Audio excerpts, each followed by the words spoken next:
Alors, les plus fréquents apparemment. Non-ouverture du parachute de secours, on a commencé à en parler.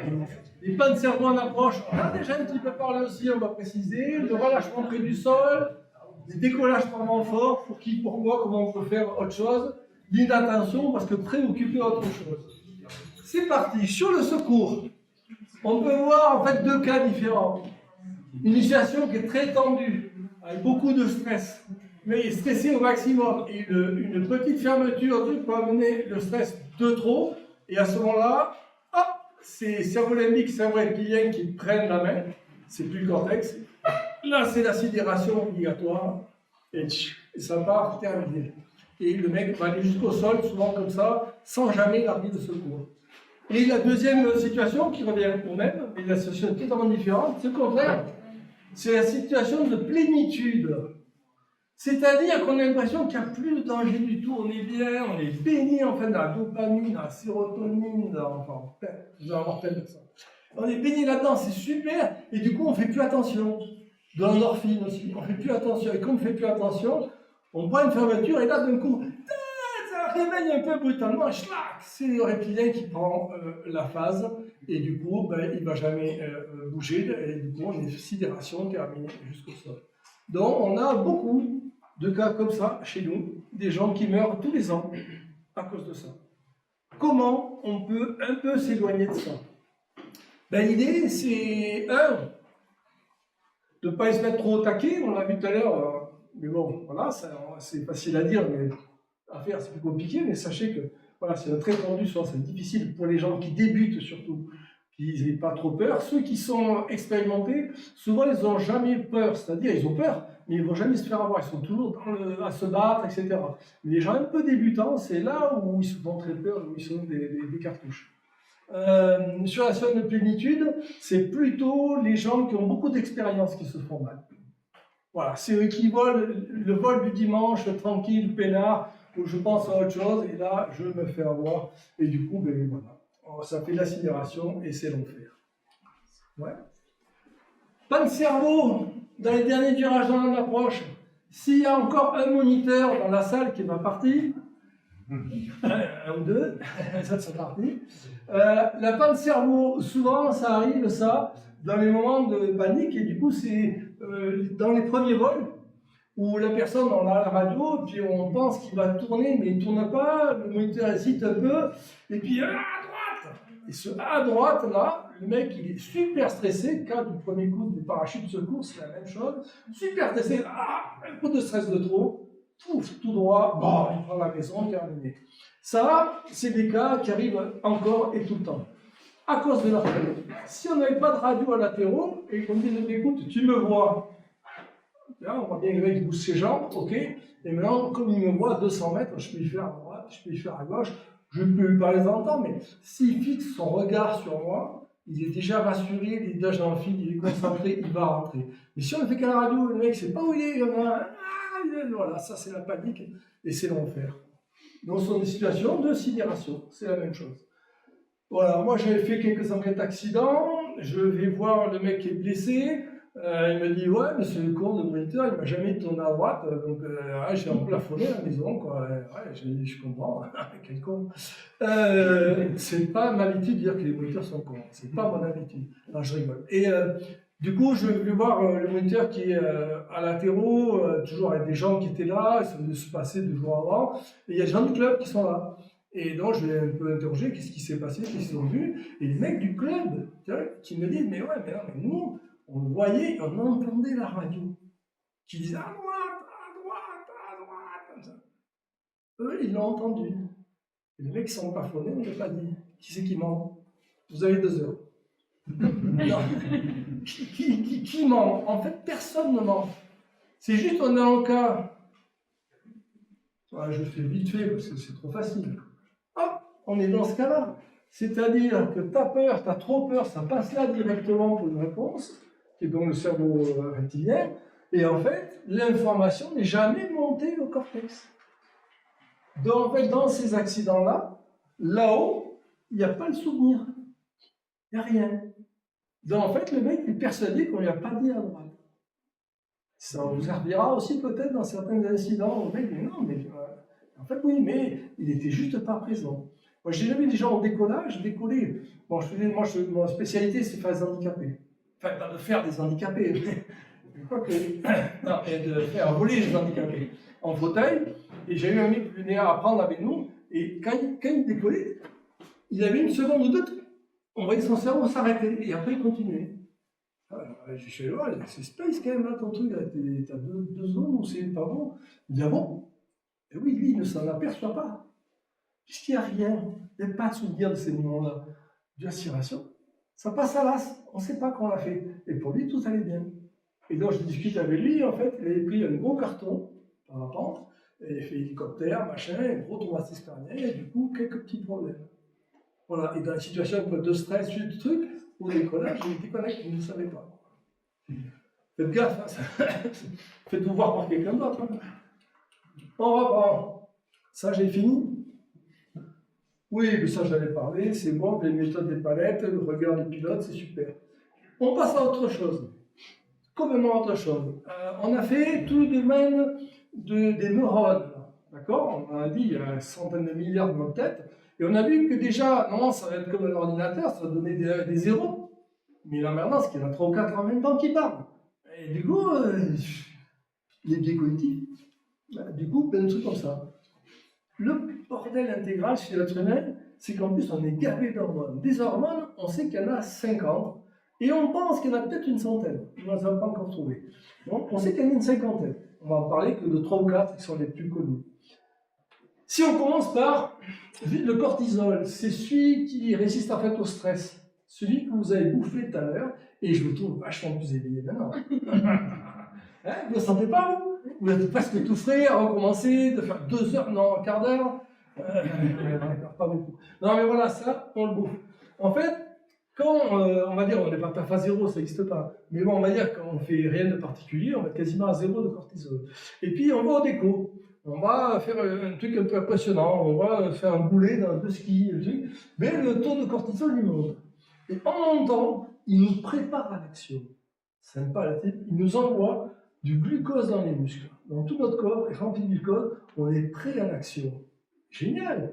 Et c'est pour ça aussi qu'on aime ça. C'est que d'un seul coup, on se sent vivant, on est waouh, tonique, hein, envie d'y aller. Par contre, si ce taux monte trop haut, en fait on arrive à l'inhibition, c'est-à-dire à l'arrêt total, c'est l'inverse. Donc ce taux de cortisol, il est vraiment très important. Et souvent, les gens au décollage, quand on est les premiers vols, on n'est pas loin de ça.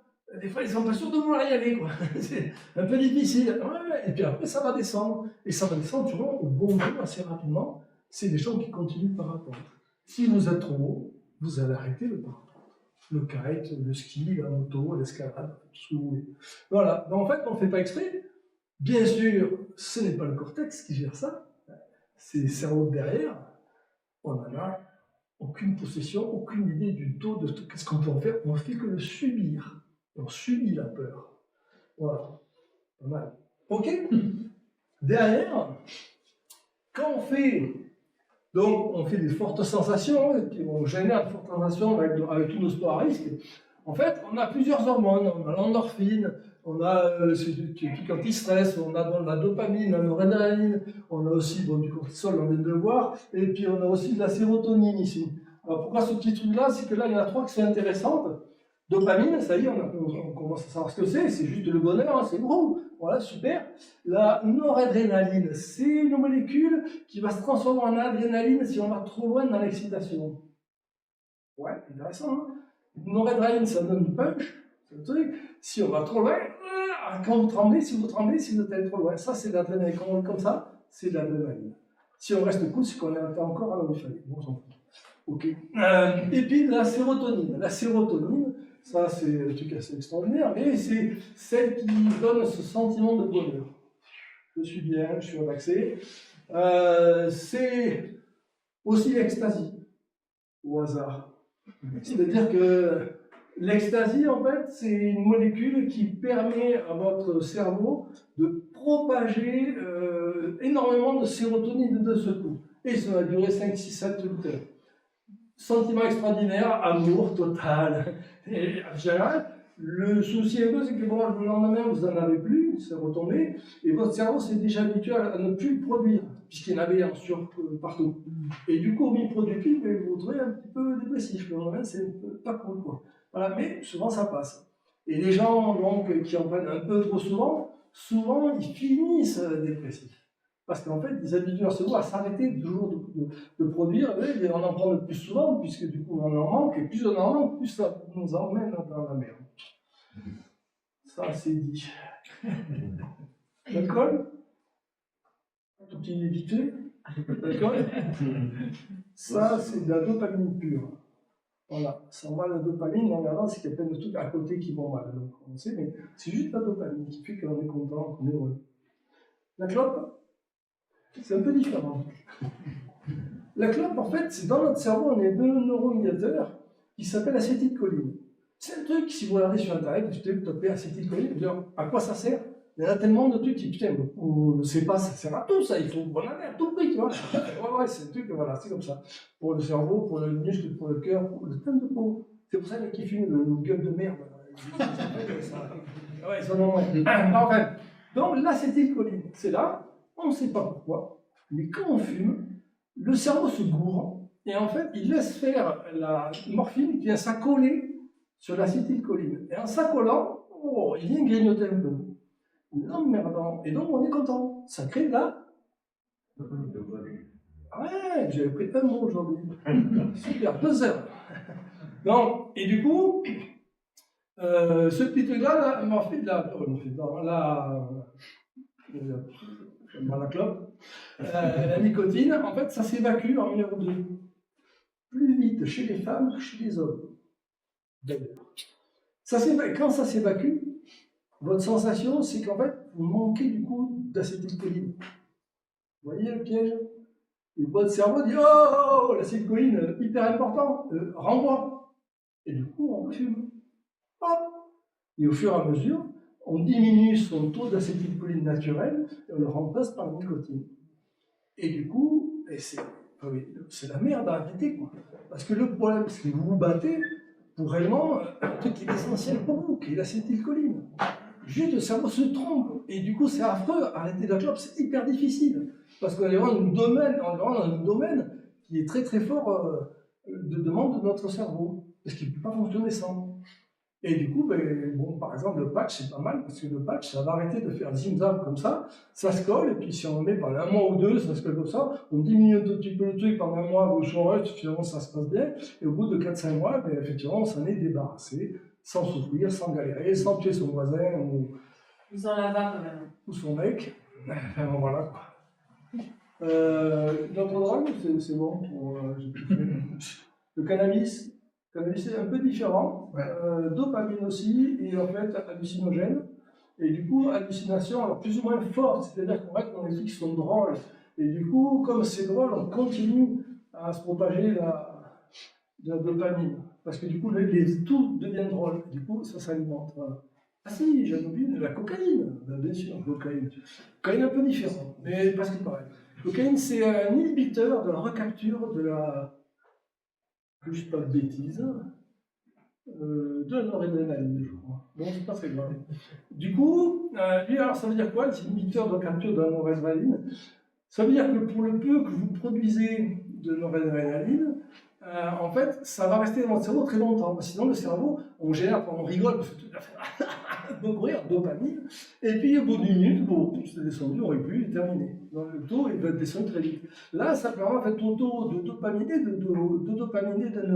noradrénaline de rester très haut. Et du coup, vous restez indestructible pendant 1 heure. Voilà, c'est ça la cocaïne. Indestructible pendant 1 heure, vous êtes super bien, une confiance en soi terrible, rigoler aussi, parce qu'en plus c'est drôle avec la dopamine, ce mélange des 2 hormones excellent, ça s'arrête au bout d'1 heure, du coup, envie d'en reprendre, parce que c'est drôle, on va reprendre, et donc dans une soirée qui fait 6 heures, ça fait 6 fois. Et au bout de 5-6 fois, effectivement, votre cerveau il peut commencer à s'habituer au produit.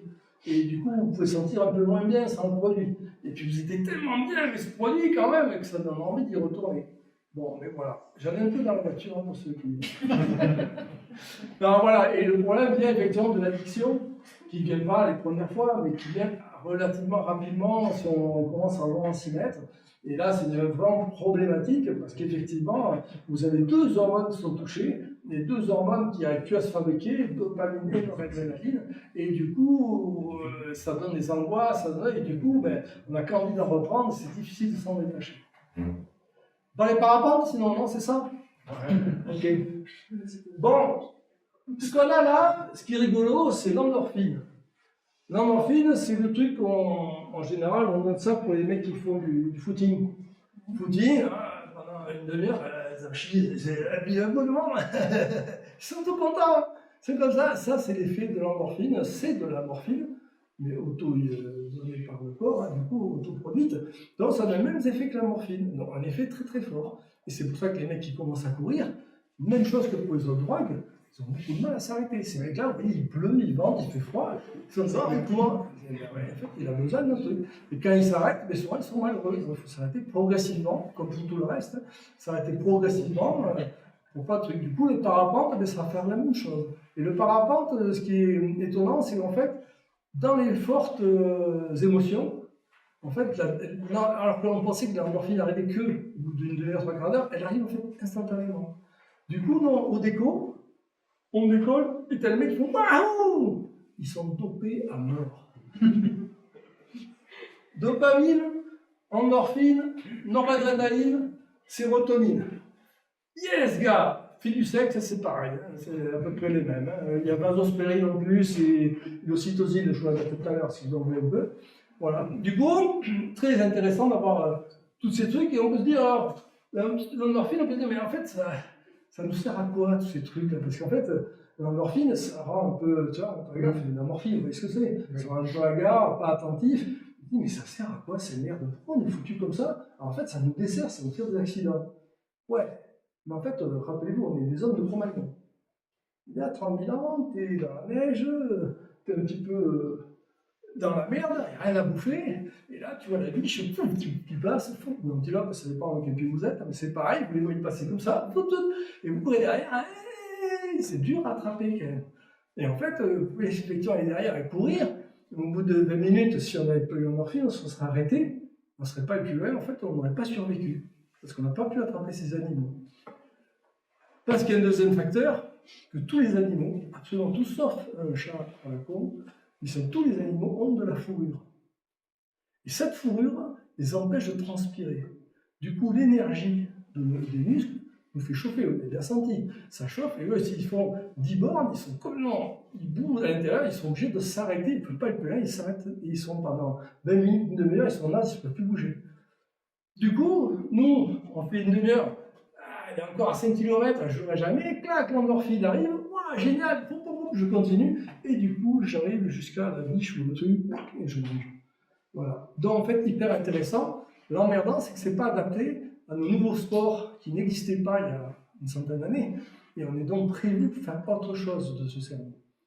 Du coup, je peux opérer, mais voilà, pour voir. Sur, voilà, ça suffit, je pense, on est pas mal. Sur ça, le classique accident, relâchement, fin de vol. On a tout ça, là, toujours les mêmes. Voilà, tous ces trucs-là. Bon, j'ai mis adrénaline, mais non adrénaline. Voilà, ben, en fait, ça vient nous faire planer. On finit par fatiguer aussi en fin de vol. Tous ces taux-là, en fait, commencent à descendre, on est fatigué et on est moins attentif. Et comme on est moins attentif, ben, on se plante en approche et à l'atterrissage.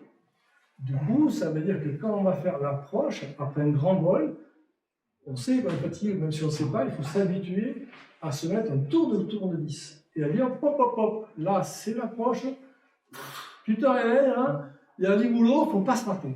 Voilà. C'est simple, mais ça suffit au fait que vous soyez attentif et vous allez jusqu'au bout. Vous regardez la vidéo pendant 1 ou 2 secondes pour la vraie information, vous voyez, vous obligez en fait à être toujours attentif et toujours dans le match. Voilà. Ok. Ah merde, ça va être long ça. Là on va le passer ça. Ouais. Bah vous lisez vite fait. Bah, un booster.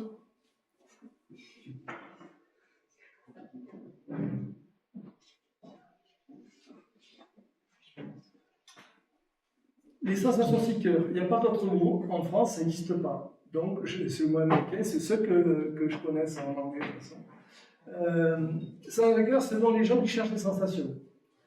Pour savoir si vous en faites partie, c'est pas parce que vous faites du parapente que forcément vous êtes un sensation seeker. Mais si dans votre vie, réfléchissez bien, vous avez déjà fait de la moto, vous avez déjà fait du ski, de l'escalade, du kite.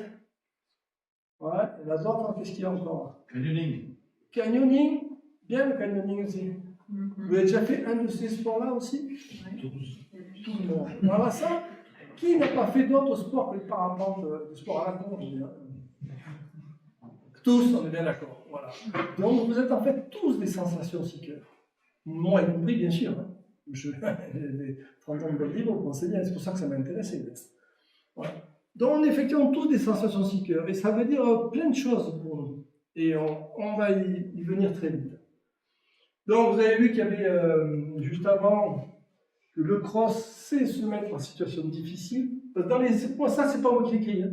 J'ai piqué ça dans les études, une vingtaine d'études sur le sujet. Je me suis tapé et du coup, la seule phrase que je dis, c'est celle-là. C'est pour ça que c'est petit, c'est moi qui le dis. Voilà, mais ça veut dire pareil, vouloir faire un cross et se mettre en situation difficile. Ouais. Et ça va nous voir. Ça, on l'a vu.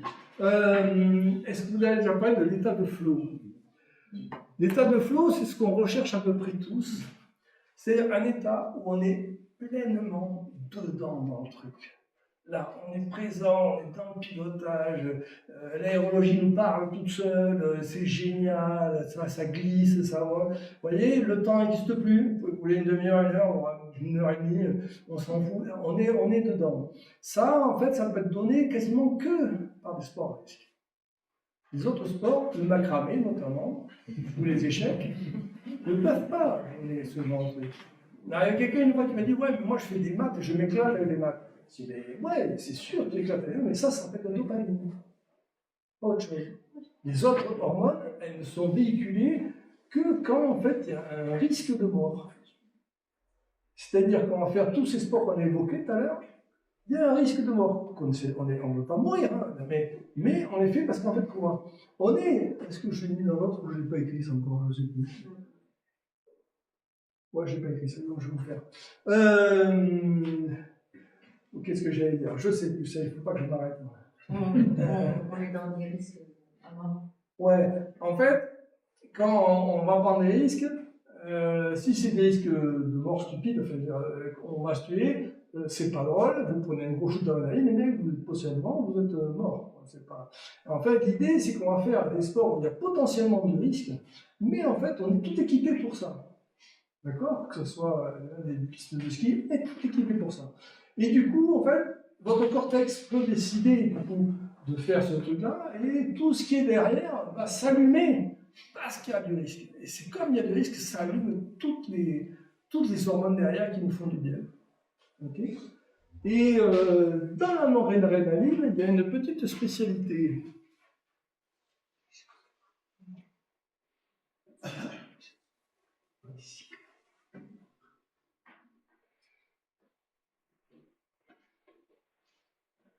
Vous voyez si vous vous retrouvez là-dedans. Vous arrivez à lire? Oui. Ouais. On va laisser la fin, je vous ferai la fin avec vous. Du coup, là, on est dans quoi? Une étude notamment, il y en a deux qui ont travaillé sur ce sujet, mais il y en a une américaine qui dit, bon, ils font ça sur des base jumpers, mais on a dit c'est le même troupeau des gens qui prennent des risques, mais c'est le rail, c'est tout, les mêmes effets. En fait, ils trouvent chez ces gens-là, effectivement, qu'il y a surtout de la noradrénaline qui est plutôt un peu basse, des fois un peu sérotonine, des fois autre chose, mais 30% seulement, pas tout le monde, et 30% des gens qui ont un déficit d'une de ces hormones, et qui, au sol, j'allais dire, ben, se font chier. Et quand vous faites chier jusqu'à 15 ans, 16 ans, ou même avant, 12 ans, hein, vous allez mal vous faire chier, mais vous allez faire du ski. C'est quand même le plus facile d'accès. Hein, et puis vous allez attendre 18 ans pour faire de la bécane. Ah, évidemment, la bécane, ça envoie. Ben ouais, ouais. Et puis après, vous allez continuer un peu d'escalade. L'escalade, c'est facile d'accès. Et puis après, comme vous êtes très riche, vous allez faire du parapente. Mais vous voyez, là, ça me parle ou pas ce que je dis? Non, c'était pour la vidéo, si vous pouvez crier un peu plus fort. Non, c'est pas grave. Oui. Voilà. Bon, du coup, ce sont des gens effectivement qui s'emmerdent au sol, dans les routines, dans les trucs, ils se font chier. Comme ils se font chier, ils vont chercher en fait, ce qu'ils ont besoin sans ça, parce que ça, c'est pas le cortex qui sait.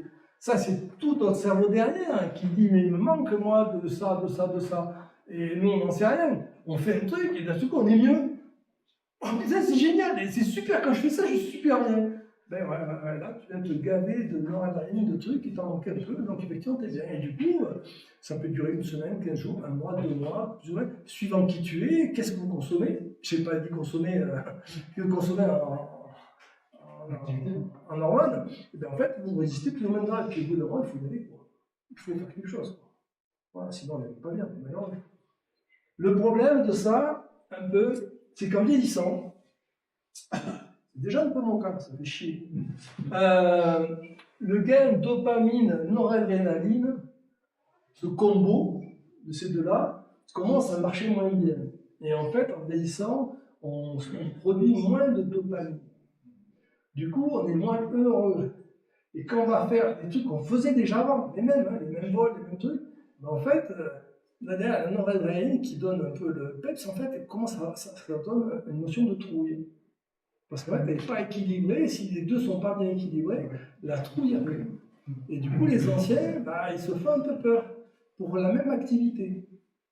C'est pas très grave, il suffit de baisser un peu l'engagement. En baissant un peu l'engagement, vous allez quand même continuer à vous faire plaisir, tout ça. Le problème, effectivement, c'est que les gens arrêtent parce qu'ils se font peur. Et du coup, ils sont pas bien, parce qu'ils ne comprennent pas pourquoi, ça vous met mal à l'aise, t'arrêtes ce truc, c'était super avant, pourquoi c'est pas mieux maintenant? Cherchez pas à aller pécho de la noradrénaline à la pharmacie, 2 litres, non, ça marche pas. Ça marche pas. C'est bon? Accident par fort au décollage. Bon, mais ça, souvent, quand on monte au déco, vous êtes comme ça. On l'a pas compris, mais on l'a senti. C'est votre cerveau limbique qui a toute la mémoire, qui voit bien que là, ça va être chaud. Vous ne savez pas réellement votre contexte, mais derrière, ça fait. Vous avez fait ça, quoi. Et ça, c'est bien de le repérer. Je vais être là. Voilà. Et du coup, ouais, il faut que j'arrête de dire des conneries, je n'arrive pas à démarrer. Il faut mettre le diesel. On était où? Ouais, c'est le prémonicateur qui a un truc qui ne va pas. Et puis quand on arrive au déco, on va rester 10 minutes, un quart d'heure, tout ça. Et puis au bout d'un moment, on est là. Pourquoi? On est là pour avoir notre dose, que ça soit clair. On est tous drogués. On est là pour avoir notre dose de dopamine, amphétamine, de tout ce que vous voulez. Non, pas amphétamine. On a besoin de notre dose, là. Et du coup, le cerveau limbique fait, j'appelle le deuxième effet qui se coule.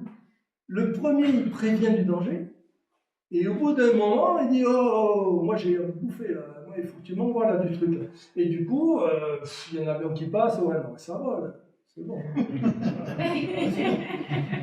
Et du coup, on y va. Voilà, et ça, c'est pas terrible, ça aide pas.